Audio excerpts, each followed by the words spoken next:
देश की राजधानी दिल्ली की बात करेंगे। देश की राजधानी दिल्ली में आग लगाने वालों की कुंडली खुल चुकी है।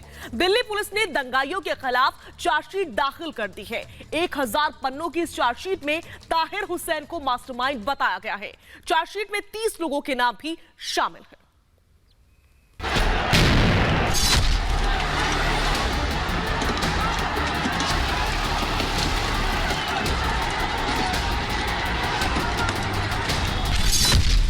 एक 1000 पन्नों में दिल्ली दंगों का चिट्ठा।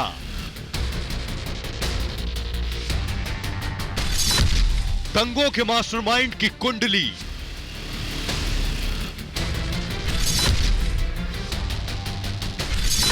दंगों का एक एक चेहरा बेनकाब। 1000 पन्नों में दिल्ली दंगों के जख्म कैद हो गए हैं। किसने दिल्ली को दहलाया, किसने दिल्ली में आग लगाई, किसने देश की राजधानी में दंगे कराए। दंगों के दौरान कई चेहरे बेनकाब हुए। उनमें से एक था आम आदमी पार्टी का निष्कासित नेता ताहिर हुसैन, जिसे पूरे देश ने घर की छत से तेजाब बम फेंकते देखा। दिल्ली दंगों में 50 से ज्यादा लोगों की मौत हुई, हजारों लोग बेघर हो गए।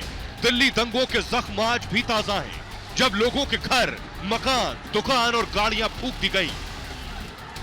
आम आदमी पार्टी के पूर्व पार्षद ताहिर हुसैन के खिलाफ दिल्ली पुलिस ने चांदबाग हिंसा मामले में चार्जशीट दाखिल कर दी है।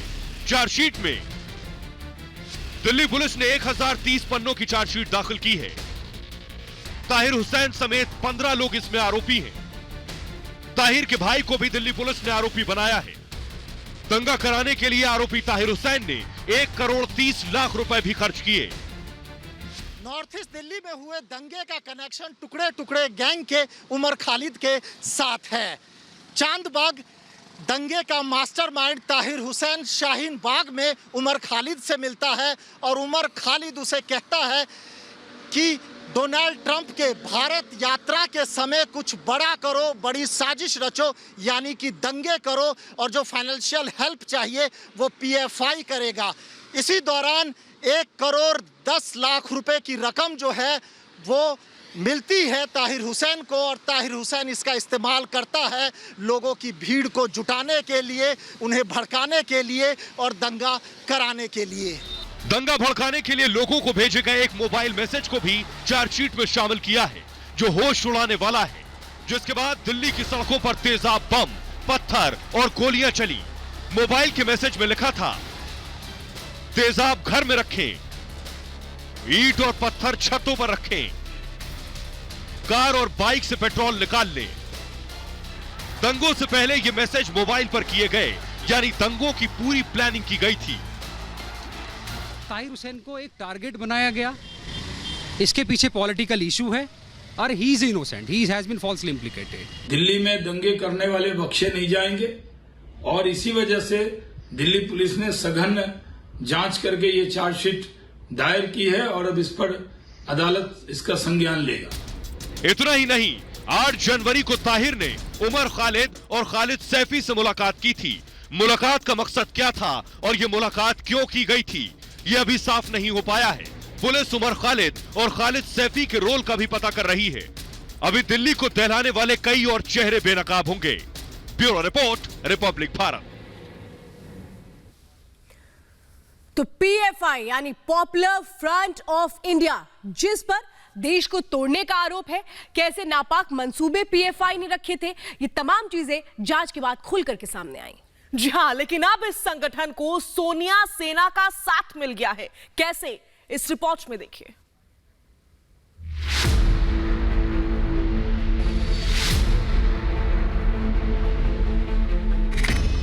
आग लगाने वालों के साथ सोनिया सेना। पीएफआई के साथ कांग्रेस का हाथ। देश जलाने वालों से प्यार क्यों? पीएफआई यानी पॉपुलर फ्रंट ऑफ इंडिया, ये वो संगठन जिसके खिलाफ देश में आग लगाने के आरोप, पीएफआई के खिलाफ नागरिकता कानून के नाम पर अलग अलग शहरों को जलाने के इल्जाम है। पीएफआई को लगातार बैन करने की आवाज उठ रही है। ऐसे संगठन के साथ महाराष्ट्र की बीएमसी खड़ी हो गई है। मुंबई में कोरोना से मरने वाले लोगों को दफनाने का काम किसी और को नहीं बल्कि बीएमसी ने पीएफआई को सौंप दिया है। इस प्रकार से देश विरोधी कृत्य करने का आरोप जिनके ऊपर है, ऐसे लोगों को इस प्रकार का काम सौंपना ये कितना सही होगा, इसका जवाब मुख्यमंत्री उद्धव ठाकरे जी ने हमको देना चाहिए। पीएफआई पर देश विरोधी गतिविधियों में शामिल होने के दर्जनों आरोप हैं। इस्लामिक कट्टरता को बढ़ावा देने का आरोप लगा। धर्मांतरण से जुड़े मामलों में भी पीएफआई का नाम आता रहा है। 6 आतंकी घटनाओं में शामिल रहने का भी आरोप पीएफआई पर लग चुका है। सीएए के विरोध में देश में हिंसा फैलाने का भी इल्जाम लगा।